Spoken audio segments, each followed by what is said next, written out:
अस्सलामुअलैकुम वरहमतुल्लाहि वबरकातुहू।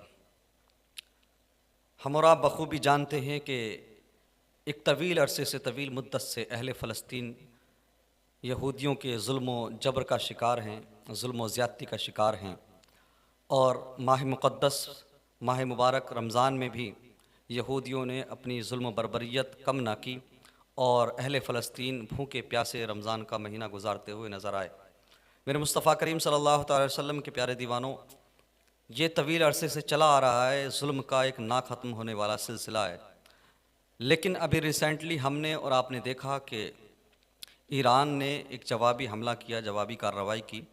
हालांकि उसका रीज़न ये बताया जा रहा है कि इसराइल ने ईरान की एम्बेसी पर हमला किया था, इसलिए किया गया जवाब में हमला। बहरहाल जो भी हो, लेकिन उसने यहूदियों का मुकाबला किया। ये एक अलग चैप्टर है, ये एक अलग मसला है कि उसने हमला क्यों किया। लेकिन बहरहाल अहले फ़लस्तीन को निशाना बनाने वाले यहूदियों पर उसने हमला किया, ये बड़ी बात है, ये अहम बात है। लेकिन आपको जानकर हैरानी होगी कि 98 या 99% हमले जो ईरान की तरफ से किए गए, उनको रोकने में जॉर्डन और यूएई का बड़ा हाथ रहा। अरब कंट्रीज़ ने ईरान की तरफ से किए हुए बहुत सारे हमले फ़िज़ा में ही नाकाम कर दिए। आप अंदाज़ा लगाइए आखिर किस हद तक ये अरब ममालिक के बेगैरत हुक्मरान यहूदियों के ग़ुलाम बन चुके हैं। एक रिपोर्ट के मुताबिक सऊदी अरब और जॉर्डन की मदद से, और दूसरे भी अरब ममालिक उसमें शामिल हैं, कि इन्होंने ईरान की तरफ से किए गए हमलों को फ़िज़ा में ही, हवा में ही नाकाम बना दिया। ये वो लोग हैं, ये वो शयातीन हैं कि फ़लस्तीन पर जो हमले होते हैं इसराइल की तरफ से, यहूदियों की तरफ से, ये उन हमलों को नहीं रोकते, उन्हें फ़िज़ा में नाकाम नहीं करते। इसराइल की तरफ से, यहूदियों की तरफ से होने वाले हमलों को रोकने की कोशिश नहीं करते। लेकिन इन्हीं यहूदियों पर, इन्हीं ज़ालिमों पर अगर ईरान हमला करता है तो ये अपने बाप यहूदियों को ग़ुलामी का सबूत देने के लिए ईरान के हमले रास्ते में ही बहुत सारे नाकाम बना देते हैं। हैरत होती है, ये कैसे हुक्मरान हैं, ये कौन लोग हैं। अल्लाह तबारक व तआला से दुआ है कि परवरदिगार, ये नजदी जो बला है ये हरमैन शरीफैन से निकल जाए। अरब कंट्रीज़ का जो तसल्लुत इन वहाबियों के हाथ में है, परवरदिगार अरब कंट्रीज़ को इन बेगैरतों से पाक कर दे, इन बेगैरतों से अरब कंट्रीज़ को निजात दिला दे, ये हम दुआ करते हैं।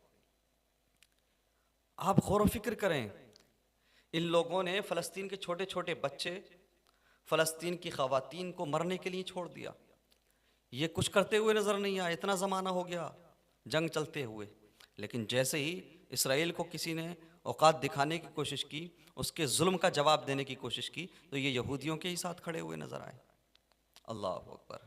याद रहे, ये वो लोग हैं जो दुनिया में इतने डूब चुके हैं, इतने महव हो चुके हैं कि इन्हें हक़ और नाइंसाफ़ी में फ़र्क दिखाई नहीं दे रहा। ये नाइंसाफ़ी करने वालों के साथ खड़े हैं, लेकिन इन लोगों को याद रखना चाहिए अल्लाह रब्बुल इज़्ज़त सबसे बड़ा है, वो बहुत बड़ा है और उससे ज़्यादा बेहतर इंसाफ करने वाला कोई नहीं है। और हम और आप देख रहे हैं कि रब तबारक व तआला की जो लाठी है ना, वो बेआवाज़ होती है। ये दुनिया में डूब चुके हैं, दुनिया की रंगीनियों में महव हो चुके हैं। हमने देखा, एक दो दिन पहले का ही नज़ारा है, दुबई की क्या हालत है, क्या हालात बने हुए हैं दुबई में। इतनी बारिश हुई, इतनी बारिश हुई कि वहाँ का एयरपोर्ट तक बारिश की जद में है, फ़्लाइट्स कैंसिल करना पड़ी और पूरा जो ट्रैफिक है वो मुतासिर हुआ। सारे रास्ते पानी से भर गए और बिल्डिंगों में पानी घुस गया, रेलवे स्टेशंस पर पानी घुस गया, एयरपोर्ट में पानी घुस गया। तो ये सारी चीज़ें क्यों? कहीं ना कहीं कुदरत की तरफ से ये एक अलार्म है, अलर्ट है। याद रहे, जुल्म करने वालों और जालिमों का साथ देने वालों, अल्लाह रब्बुल इज़्ज़त हर जुल्म का हिसाब लेता है। और जब वो पकड़ करता है तो फिर चाहे कोई भी हो, कोई नहीं बचता उसकी पकड़ से।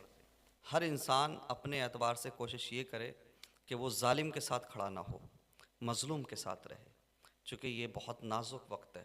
याद रहे, मैदान महशर में हर चीज़ का हिसाब होगा और ये बड़ा संगीन जुर्म है, बड़ा संगीन गुनाह है कि हम मज़लूम को छोड़कर जालिम के साथ खड़े हो जाएं। अरब कंट्रीज़ के लोग आज यहूदियों के साथ खड़े हैं, ईसाइयों के साथ खड़े हैं। और अगर बात की जाए अपने इलाके की या अपने मुल्क की, तो आज भी हम देखते हैं कि लोग मज़लूम को छोड़ देते हैं। अपने महल्लों में देख लें, अपनी बस्तियों में देख लें, हम कमज़ोरों को छोड़कर मज़बूत लोगों के साथ खड़े हो जाते हैं, मज़लूमों को छोड़कर ज़ालिमों के साथ खड़े हो जाते हैं। यानी जो काम अरब कंट्रीज़ के बेगैरत हुक्मरान फ़लस्तीनियों के साथ कर रहे हैं, वही काम हम कहीं न कहीं अपने अहले महल्ला के साथ, अपने रिश्तेदारों के साथ या अपने बस्ती वालों के साथ करते हैं, मज़लूमों का साथ ना देकर, गुरबा का साथ ना देकर, कमज़ोरों का साथ ना देकर। जिस इस्लाम को हम फॉलो करते हैं, जिस इस्लाम को हम मानने वाले हैं, इस मज़हब इस्लाम में ये हमें तालीम मिलती है कि हालात चाहे जैसे भी हो जाएं, लेकिन सबसे अफजल जिहाद ये है कि जब हवा मुखालिफ हो, फ़िज़ा मुखालिफ हो, हालात आपके मुखालिफ हों, उस वक्त में आप ज़ालिम बादशाह के दौर में, ज़ालिम हुकूमत के दौर में हक़ को हक़ कह दें, सच को सच कह दें।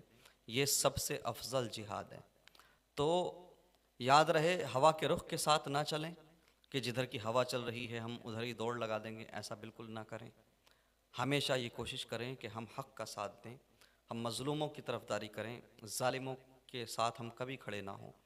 चूँकि याद रहे, ज़ालिमों के साथ खड़े होने वाले दुनिया में भी अज़ाब का सामना करते हैं और मैदान महशर तो उनके लिए जहन्नम का सख्त अज़ाब है। और याद रहे, उस दिन यह एहसास होगा हर एक ज़ालिम को कि उसने ये समझ रखा था कि शायद उसके जुल्मों का हिसाब लेने वाला कोई नहीं है, लेकिन उस दिन एहसास हो जाएगा कि सारी दुनिया भी अगर मज़लूम के साथ इंसाफ ना करे, ज़ालिम के साथ सारी दुनिया अगर हो जाए, तब भी रब तबारक व तआला मज़लूम के साथ है। अल्लाह तबारक व तआला हम तमाम को अहले फ़लस्तीन के लिए हमेशा आवाज़ बुलंद करने की तौफ़ीक़ अता फ़रमाए, अहले फ़लस्तीन के लिए दुआ करने की तौफ़ीक़ अता फ़रमाए, और हम तमाम को मुस्तफ़ा करीम सल्लल्लाहु अलैहि वसल्लम का सच्चा और पक्का आशिक़ बनाए, मुस्तफ़ा करीम सल्लल्लाहु अलैहि वसल्लम के किरदार को अपनाने की तौफ़ीक़ अता फ़रमाए। व आख़िरु दावाना अनिल हम्दुलिल्लाहि रब्बिल आलमीन व मा अलैना इल्लल बलाग़।